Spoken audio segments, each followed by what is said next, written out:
कंचन के बेटे ऋषि की शादी कहीं नहीं हो रही थी। एक तो ऋषि मोटा, ऊपर से कमाई भी कोई खास नहीं। लेकिन कंचन को तो शौक था मॉडर्न बहू लाने का, और उसे एक दिन ऐसी लड़की मिल भी जाती है। हमें तो आपका ऋषि बहुत पसंद है, लेकिन मैं आपको साफ साफ बता देती हूँ, मेरी बेटी के शौक थोड़े से अलग है बहन जी। अरे बहन, हमें सब पसंद है। आपकी प्रियंका जैसी लड़की की तलाश मुझे कब से थी। जींस पहनकर अंग्रेजी में गिटर पिटर बोला करे। अरे बहन जरा सुन तो लो, मेरी बेटी के शौक क्या क्या है। अरे नहीं नहीं बहन, बस लड़की को देख लिया तो सब कुछ देख लिया। आप ना शादी की तैयारी करो, और वो जरा सामान की लिस्ट भी दी है ना मैंने। हाँ बहन जी, सारा सामान शादी से एक दिन पहले ही आपके दरवाजे आ जाएगा। मजा आ गया, मजा आ गया। अब तो बस आप शादी की तैयारी करो। प्रियंका के माता पिता के जाने के बाद कंचन का पति उससे कहता है, अरे भाग्यवान, तुम तो कुछ ज्यादा ही जल्दी दिखा रही थी शादी की। अरे बोलने तो देती, लड़की की माँ क्या बोलना चाह रही थी। अरे आप चुप रहिए जी, कुछ पता भी है आपको, बस मुफ्त में बोले जा रहे हैं। मेरी दोस्त शशि की बहू देखी, लंबी पतली और पढ़ी लिखी, हजारों में कमाई और संस्कारी भी। अरे पर जब वो मेरी बहू देखेगी तो जल भुन जाएगी। लेकिन तुम तो शादी ऋषि के लिए कर रही हो ना, या शशि के लिए? तुम्हारा लड़का कुछ कमाता भी नहीं है, और शरीर भी भगवान की दुआ से फूलता ही जा रहा है। फिर बोले आप हैं? फिर बोले आप? मैंने कहा ना, प्रियंका जैसी जींस पहनकर अंग्रेजी झाड़ने वाली बहू किस्मत वालों को ही मिलती है। चुप रहिए आप। पति के लाख कहने पर भी कंचन ऋषि की शादी प्रियंका से करवा देती है। लेकिन प्रियंका जैसे ही घर में आती है, वैसे ही जोर जोर से चिल्लाकर नाचने लगती है। आज मेरे यार की शादी है, आज मेरे यार की शादी है। अरे नाचो मां नाचो। आज मेरे यार की शादी है। कंचन, उसका पति और ऋषि ये देखकर हैरान रह जाते हैं।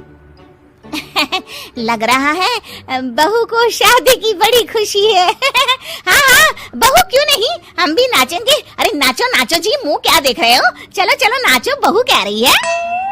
कंचन ये कहकर प्रियंका के साथ नाचने लगती है। ऋषि और उसके पिता वहाँ से चले जाते हैं। अगले दिन कंचन अपनी सहेलियों को प्रियंका से मिलवाने के लिए घर बुलाती है, जहाँ शशि भी आती है। अरे शशि, कैसी हो? मैं ना तुम्हें प्रियंका से मिलवाती हूँ। अरे सच में बहुत ही एडवांस सोच की लड़की है। कितने मॉडर्न ख्यालात है उसके, पता है तुम्हें? अरे हाँ कंचन, जरूर। बच्चों की शादी अच्छी ही होनी चाहिए, और वैसे भी तुझे तो शुरू से ही ऊंचे ख्याल की बहू चाहिए थी। तभी कंचन की सहेली कहती है, अरे कंचन बुलाओ ना प्रियंका को, हम भी मिल ले। अरे बहू प्रियंका, जरा बाहर तो आना। कई बार आवाज देने के बाद भी प्रियंका बाहर नहीं आती है, तो कंचन को बुरा लग जाता है। वो उसे लेकर बाहर आती है, लेकिन ये क्या, प्रियंका लड़खड़ाती हुई बाहर आती है और उसके हाथ में शराब की बोतल होती है। हालांकि शराब पीना स्वास्थ्य के लिए हानिकारक होता है और ये हमारी किडनी के लिए बहुत ही खतरनाक है, लेकिन कंचन की बहू प्रियंका पूरे नशे में होती है। अरे इतने सारे लोग। ये कहकर वो शशि के पास जाती है। आंटी जी, पत्ते खेलेंगी, पत्ते। अरे दूर हो, दूर हो, तुम्हारे मुंह से तो शराब की बदबू आ रही है। अरे कंचन, माना तुम्हें मॉडर्न बहू चाहिए, लेकिन आधुनिकता का मतलब ये तो नहीं ना।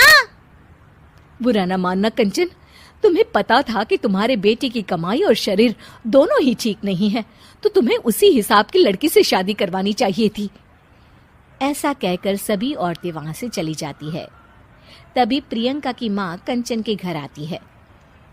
अरे बहन जी, बड़ी चालाक निकली आप तो। बिना बताए अपनी पियक्कड़ बेटी मेरे लायक बेटे के गले में बांध दी। आय हाय, बड़ी आई बिना बताए। उस दिन जब मैं ये बात बता रही थी तो तुम तो सुनने को भी तैयार नहीं थी।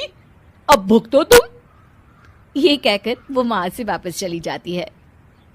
सबके जाने के बाद कंचन अपना सर पकड़ लेती है। हाय रे, आधुनिकता की अंधी दौड़ में मैं अपनी संस्कृति ही भूल बैठी थी। अब तो राम ही बचाए मुझे।